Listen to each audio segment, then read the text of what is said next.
Hello, Medicos. Good day to all of you. This is Dr. BK for you. And today, I will be dealing with one of the most important topics of the abdomen, that is the portal vein. So now under the portal vein, first we will have a general introduction about what a portal system is, the basic general characteristic features of a hepatic portal system. Then followed by that, we will discuss in detail about the formation, course, termination and tributaries of the portal vein. Then followed by that, the most important aspect of the portal vein is the Porto-Caval or the portosystemic anastomosis. So where all, at which sites or location does this portosystemic anastomosis takes place, and what are its clinical significance? The sites of anastomosis, how do they manifest in case of any obstruction to the portal vein or increase in the portal pressure, which is also called as the portal hypertension. Now first, let us try to understand about this portal vein. The portal vein is the main venous channel, or you can also call it as the sole venous channel, which collects the venous blood right from the abdominal part of the esophagus, the whole of the stomach, duodenum, small intestine, large intestine, sigmoid colon and the upper two-thirds of the rectum. Then below that, lower one-third of the rectum and anal canal. It is by the systemic veins. Now, this portal vein, as I told you, apart from the collecting blood from the gastrointestinal tract, it also collects even blood from the accessory digestive organs, your pancreas, liver, gallbladder, and also from the spleen. So the blood from the spleen is also collected. So not only the venous blood it is collecting, it is also taking all the products of digestion to the liver for metabolization and also for detoxification. Okay. So apart from that, as I told you, pancreas, liver, gallbladder and also from the spleen it collects the blood or the venous drainage of these structures. Now, if you look what is a portal system, there are certain places in our body where we consider as the portal system. So we all would have learned about the hypothalamo-hypophyseal portal system, so which is present in the pituitary gland and the hypothalamus. The next portal system which we are discussing today is the hepatic portal system. And then you also have a renal portal system, but this is not very active in human beings. In lower forms, we have the renal portal system. But when you see structurally, this renal portal system is also somewhat like your hepatic or the hypothalamo-hypophyseal portal system. Now, to fit any structure or any vein into a portal system, the main criteria is first, you should have two sets of capillary plexus. So we have that in case of the hypothalamo-hypophyseal portal system, the pituitary gland. Same way, the kidneys, we have the glomerulus. From the glomerulus, you have the efferent arteriole. So glomerulus is a plexus. Then from there we have the efferent arteriole.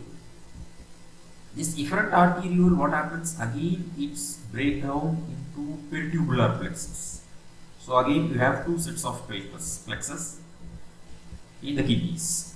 So same way here, what happens is it starts as capillary plexus from the wall of the gut.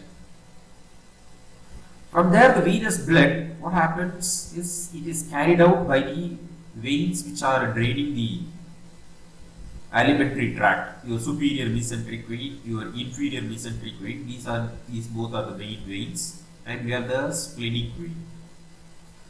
So all these blood from these veins, they ultimately go into the portal vein. Now the portal vein, what happens is, again, once it enters the liver, first it divides into two branches. So like any artery, it behaves more like an artery, dividing it into two branches. Then this blood passes through the hepatic sinusoids, which is more like a plexus-like formation. So they are, sinusoids are spaces within the rows of cells, liver cells, hepatocytes, which are aligned by this endothelium. Then from the plexus or the hepatic sinusoids, they emerge as hepatic veins and open into the inferior vena cava. So they start as plexus and they also end as plexus, the portal vein. So that is why it is called a hepatic portal system. They are actually devoid of any valves. But in fetal life, valves are present, but then afterwards what happens is it slowly gets obliterated. So it not only carries the venous blood, but also the products of digestion. So your products of carbohydrate digestion or your products of protein digestion is carried out by this portal vein or portal system of veins, and then it is detoxified in the liver for various processes, for various metabolic activities. It also carries the products of RBC destruction from the spleen, because splenic vein, so that is the place where what happens is the RBCs are destructed in the spleen. So products of RBC destruction is also carried out to the liver. Then it is also a storehouse of blood. Now, of the 1500 ml of blood which is circulated in the liver, 1200 ml, so almost 80%, is actually supplied by the portal vein. The remaining 300 ml of the blood supplied to the liver is by the hepatic artery or the branches of the hepatic artery. So it also acts as a storehouse of blood and stores almost 1/3 of the whole volume of the blood. Now, if you look at the portal vein, this is the trunk of the portal vein, which is formed by the union of the splenic vein and the superior mesenteric vein. Now, the blood flow, if we analyze the blood flow, it is in a streamlined manner, which means the blood from the splenic vein passes to the left branch of portal vein. The blood from the superior mesenteric vein, which is entering the trunk of the portal vein, passes through the right branch. Okay, so these blood, they don't get mixed up. Of course, some minor amount might be there intermingling, but most of the blood is conveyed to the respective right and left lobes of the liver by the right and left branches of the portal vein. So blood actually from the splenic vein goes to the left branch of portal vein to the left lobe of the liver. So from the superior mesenteric vein, it goes via the right part of the portal vein, right branch of portal vein, into the right lobe of the liver. Now why actually, how it maintains this streamlining of the blood is mainly due to the difference in the velocity of the blood. So blood flowing from the splenic vein and blood flowing from the superior mesenteric vein are at different velocities. Then also the specific gravity differs. The specific gravity, what happens in the splenic vein and the portal vein, they differ. So mostly they go unmingling. So I don't know most of you whether you would have observed it. When you go to places where Arabian Sea meets the Bay of Bengal or Indian Ocean, especially the southern part of India, you can see, or where rivers meet also, like Triveni Sangam and so that all places, if you go and see there, usually you can see the flow of the rivers. After their mingling also they pass almost separately. You can make out them with the color of the water and all those things. That is because of the velocity of the water which is flowing through these two separate channels, they differ. So in both of these veins, the velocity and the specific gravity differ. So naturally, even though they pass through a single trunk, they don't get mingled or they are channelized.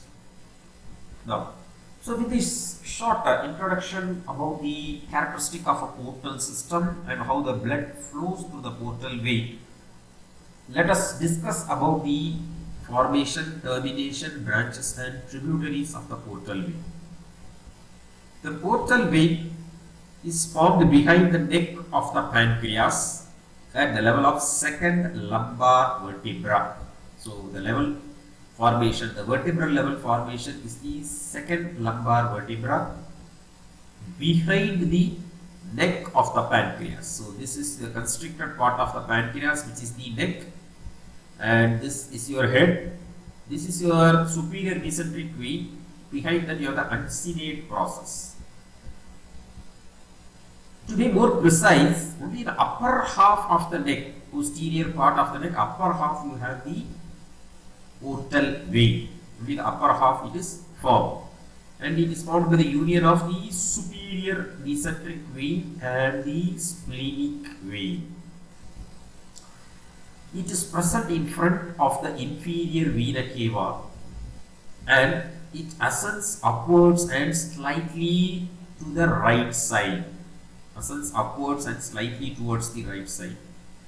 The length average is 8 to 8.5 centimeters, and the width or the breadth will be around 4 centimeters.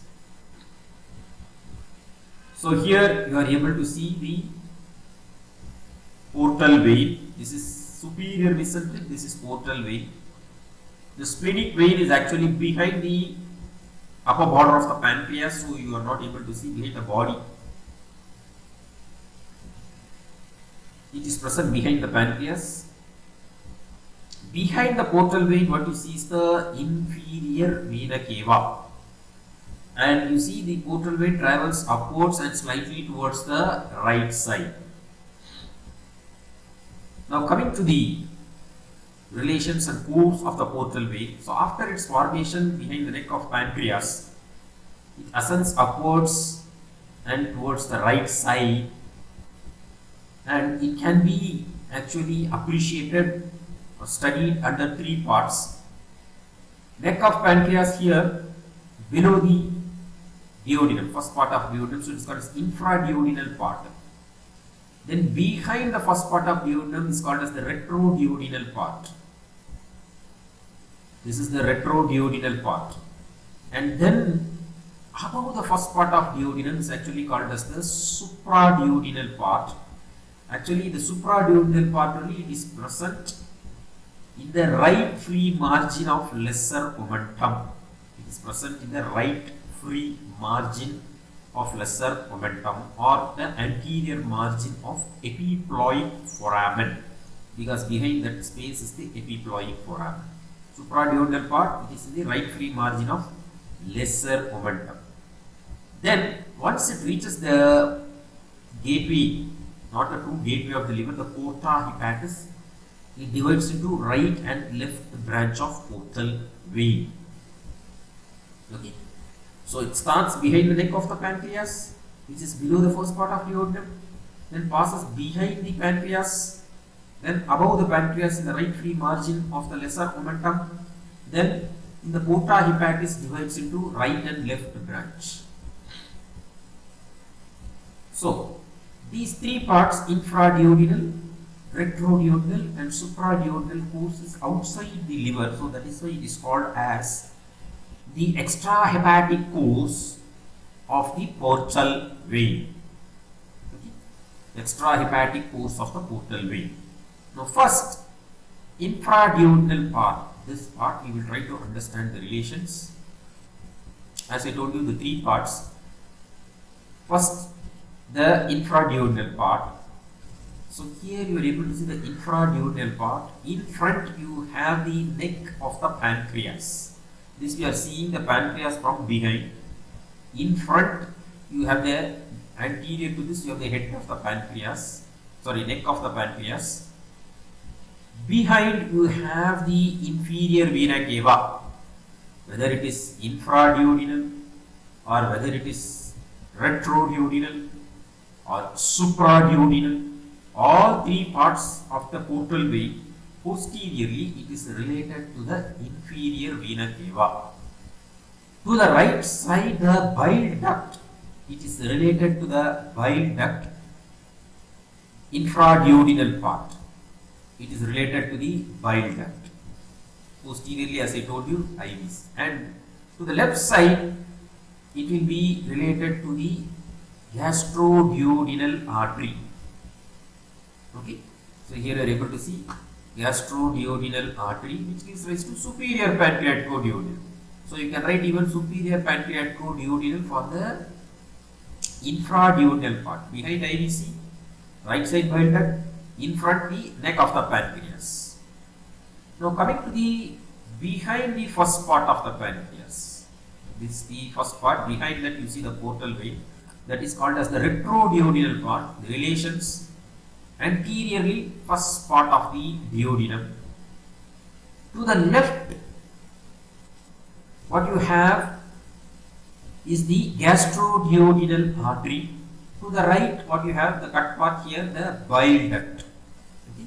So in front, first part of duodenum, bile duct to the right side, gastroduodenal artery to the left side, and behind what you see is the IVC or inferior vena cava. So that is the inferior vena cava. Now coming to the supraduodenal part. So here you are able to see the supraduodenal part above the first part of duodenum. It is this part only which is present in the right free margin of lesser omentum. Anteriorly and to the right you have the bile duct. Anteriorly and to the right you have the bile duct. Anteriorly and to the left you have the proper hepatic artery. You have the proper hepatic artery. And posteriorly what you have is the inferior vena cava. So what is separating the inferior vena cava and the portal vein is the foramen itself. That is the epiploic foramen. Now this relations is a very common relation used for so many answers. Now supraduodenal part, what I told you, retroduodenal part and infraduodenal part. These relations you can write same for the bile duct, extrahepatic biliary apparatus. So for that I have told you, it is also divided into the common bile duct is into supraduodenal, retroduodenal and infraduodenal, the same relation. Only thing, you should relate it to the bile duct. Same posteriorly inferior vena cava. To the left side you have hepatic artery, gastroduodenal artery to the bile duct. All those things. Then the same relation you can write for the epiploic foramen boundaries. Anteriorly right free margin of lesser omentum containing the portal vein. In front of the portal vein and to the right side is the bile duct, towards the left side is the hepatic artery. Okay. So for epiploic foramen we can write this. For lesser omentum, right free margin. Then for the portal vein and also for the bile duct. Extrahepatic biliary apparatus, when we are describing the bile duct, same way as supraduodenal, retroduodenal and infraduodenal part, the same relations we can write. Now, after the supraduodenal part, it enters into the porta hepatis. And the porta hepatis from before backwards, from before to the front backwards, We have the right and left hepatic duct or anteriorly. This is a posterior view. See, posteriorly inferior vena cava you are seeing. So this is the porta hepatis, and more anteriorly you are seeing the gallbladder quadrate lobe. This is the ligamentum teres. So mainly more anteriorly you see the right and left hepatic duct. Then you have the right and left branch of hepatic artery, and posteriorly you have the right and left branch of portal vein. This is how the structures, the order of arrangement from before backwards in the porta hepatis of the liver. Now coming to the intrahepatic ones, it has entered into the liver. The portal vein, any branch of the portal vein, what happens? It enters into the portal canal. The portal canals, if you see, they are actually interlobular. So hexagonal shaped lobe of the liver, interlobular, you can see. You have one branch of the portal vein, hepatic artery and bile duct, and they are surrounded by a capsule which is called as the Glissen's capsule. So the portal canal, you are able to see here, portal vein, then enters into the portal canal. From the portal canal, it forms the portal radicals. These are smaller veins which is called as the portal radicals. From there, vein passes through the hepatic sinusoids. So these are the hepatic sinusoids. They are separated from the hepatocytes by some phagocytosic cells and connective tissue. Okay, so they run in the center of the hepatic lobe to the central vein. So from the hepatic sinusoids, blood from here is actually conveyed to the central vein. From the central vein, what happens is they go to the sublobular veins. These sublobular veins ultimately they form the hepatic veins opening into the IVC. So these hepatic veins, they pierce the groove for IVC on the posterior aspect of the liver, and they open into the IVC as two grooves, superior groove and inferior groove. The perfusion pressure in the portal vein is around 8 to 10 mm Hg, which is much lower than the perfusion pressure in the hepatic veins. Okay, so the inflow is more than the outflow. So that is why what happens, the blood is pushed through this portal sinusoids towards the central vein. Otherwise what happens, there might be a reverse flow. So that is the intrahepatic part from the portal sinusoids. Portal triad, where is the portal canal, from there sinusoids, central vein, then from there they form the sublobular veins, then hepatic veins, finally they open into the inferior vena cava, intrahepatic part of the portal vein. Now coming to the tributaries of the portal vein, mainly it is formed by the formative tributaries, superior mesenteric vein and the splenic vein. They are the formative tributaries. The trunk of the portal vein receives the left gastric vein and the right gastric vein. So the left and the right gastric veins, right gastric vein and the left gastric vein. Right gastric vein also receives pre-pyloric vein of Mayo. Then occasionally it might receive superior pancreatico-duodenal vein. Okay, instead of this opening into the gastroepiploic vein, it might open into the trunk of the portal vein, superior pancreatico-duodenal vein. These are the branches or tributaries from the trunk of the portal vein. Then from the right and left branch of the portal vein, right branch receives the cystic vein. Right branch receives the cystic vein. The right branch is actually short and wide. So receives the cystic vein from the gallbladder. The left branch is actually long and narrow. The left branch is actually long and narrow. It receives the para-umbilical vein. receives the para-umbilical vein from the anterior abdominal wall, and it is also connected to the ligamentum falciform ligament via the ligamentum teres hepatis. This obliterated left umbilical vein is the ligamentum teres hepatis. So it is connected from below. Then it is also connected, so that is the ligamentum teres hepatis. It is also connected to the IVC via the ligamentum venosum. Okay. So these are the tributaries. Formative tributaries are the splenic vein and the superior mesenteric vein. From the trunk we have the right gastric vein and the left gastric vein. From the branches, right branch of portal vein receives cystic vein, left branch of portal vein mainly receives your para-umbilical veins. The other two are actually obliterated and fibrous to form the ligament. One is the ligamentum teres hepatis, which is seen in the falciform ligament. Another one is the ligamentum venosum, which is seen in the groove for ligamentum venosum in the posterior and inferior aspect of the liver. The left branch of the portal vein also gives branches to the quadrate and the caudate lobe of the liver. Then it enters the respective left lobe.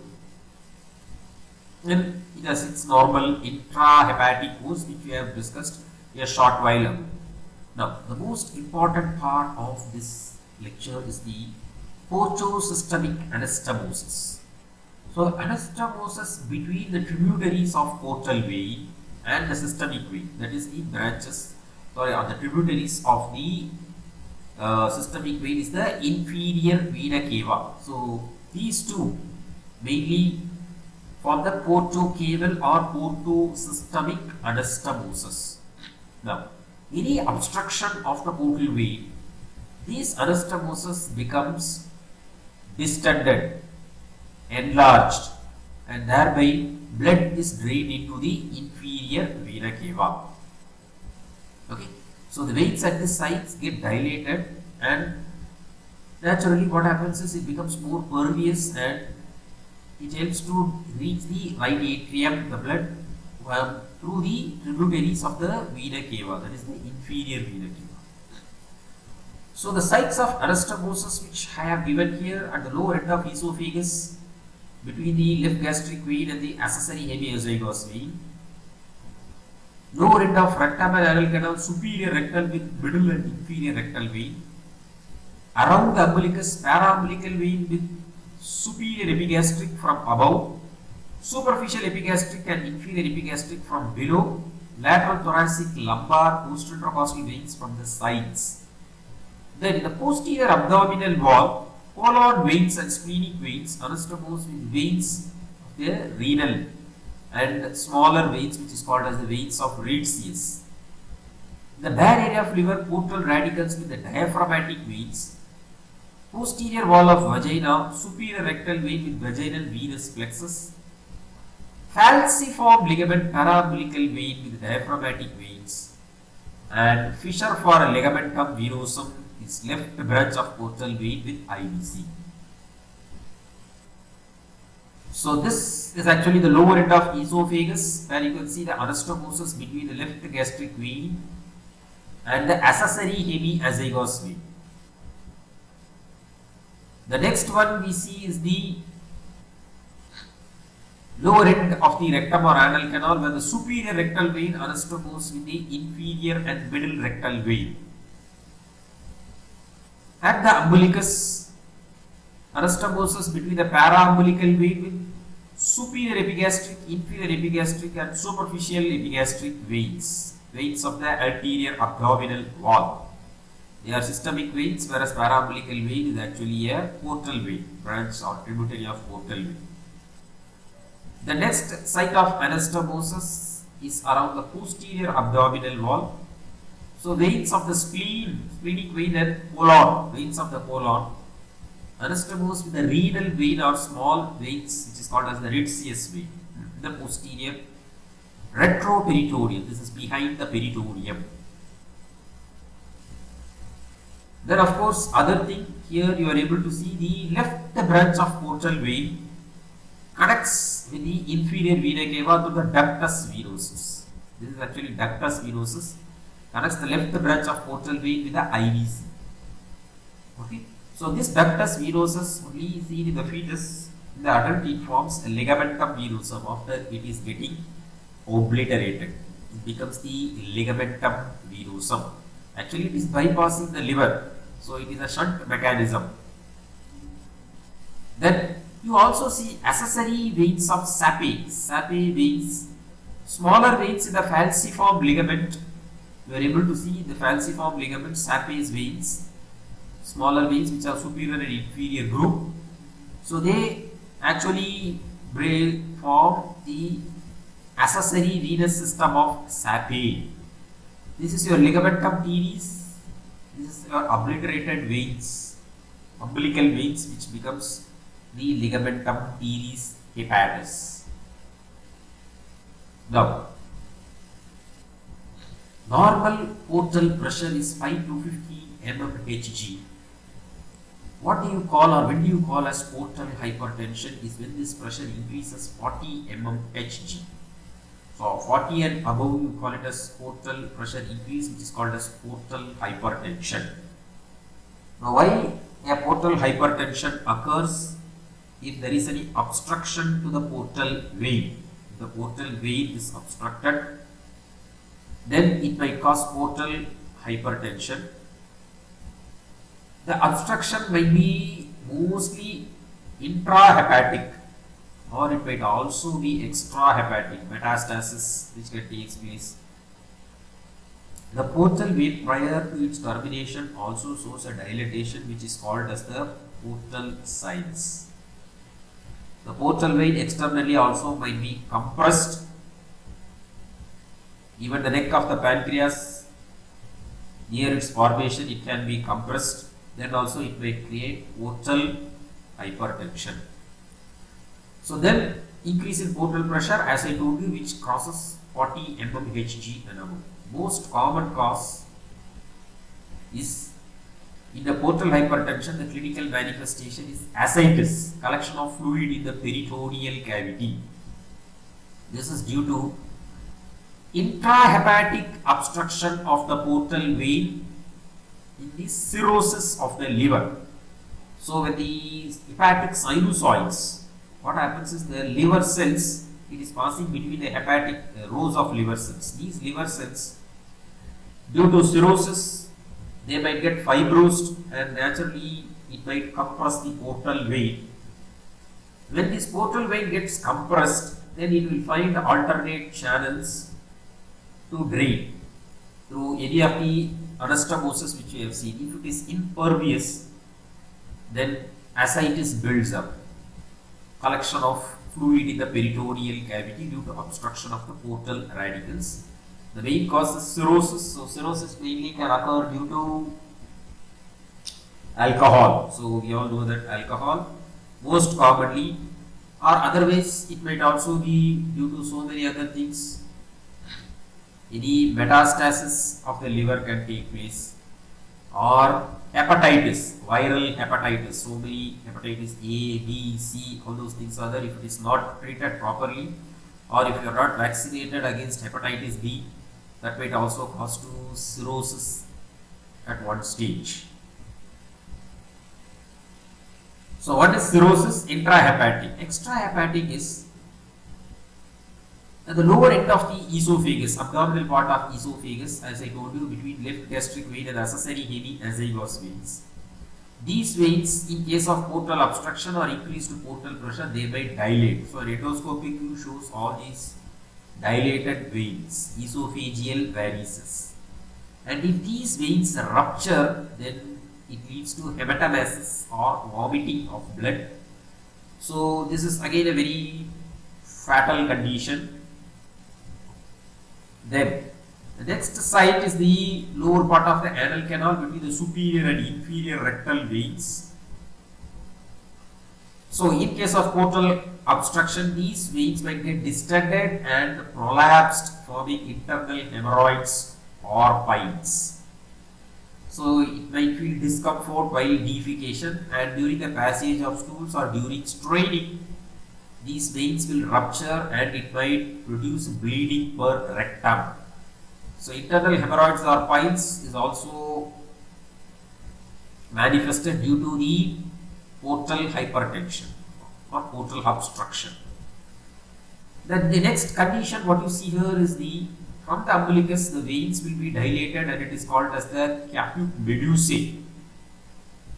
So this umbilicus is site of Porto-Caval Anastomosis. Paraumbilical veins with the superior, inferior, epigastric, superficial epigastric veins, all these veins of the anterior abdominal wall. So this site of anastomosis also they get dilated. Now, in case of portal obstruction, the blood flow will be centrifugal direction away from the center, from the umbilicus. So, veins above the blood will flow like this, and the veins below the blood will flow away from the umbilicus to superior and inferior vena cava. So that is, you apply pressure and then you compress the vein for some time, and once when you release the pressure, how do these veins get filled up? In which direction it gets filled up? From center it is going to the periphery, then it should be due to portal hypertension. If there is a obstruction of the inferior vena cava, then when you perform the same procedure by compression and then when you leave, you can see above the umbilicus it will go towards the superior vena cava, but below the umbilicus these veins will fill in centripetal direction. Again they are trying to run towards the superior vena cava. So that is how you differentiate between an obstruction of the portal system or a vena caval system, mainly in the caput medusae. So manifestations will occur as in the esophageal varices, internal hemorrhoids or piles, or the other one is the caput medusae. Now, one form of treatment is you perform a shunt operation, which is actually called as Porto-Caval shunt or ELKS procedure. So in this, the portal vein, trunk of the portal vein or superior mesenteric or the splenic vein is directly connected to the inferior vena cava. So this is normal. This diagram what you are seeing here is normal. In portal obstruction, side to side shunt.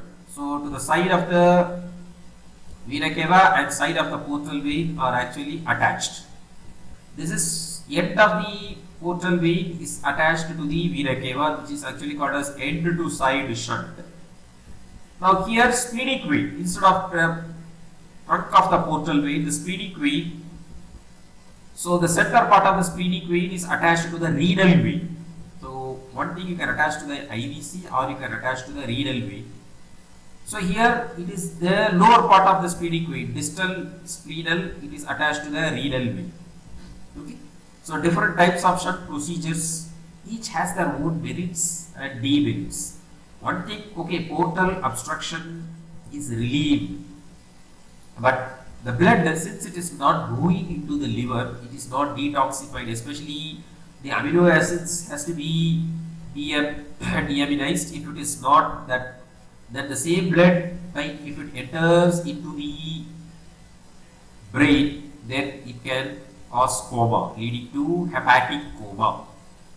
So with this, I will complete the portal vein. I have completed the portal vein. So thank you very much for your patient listening.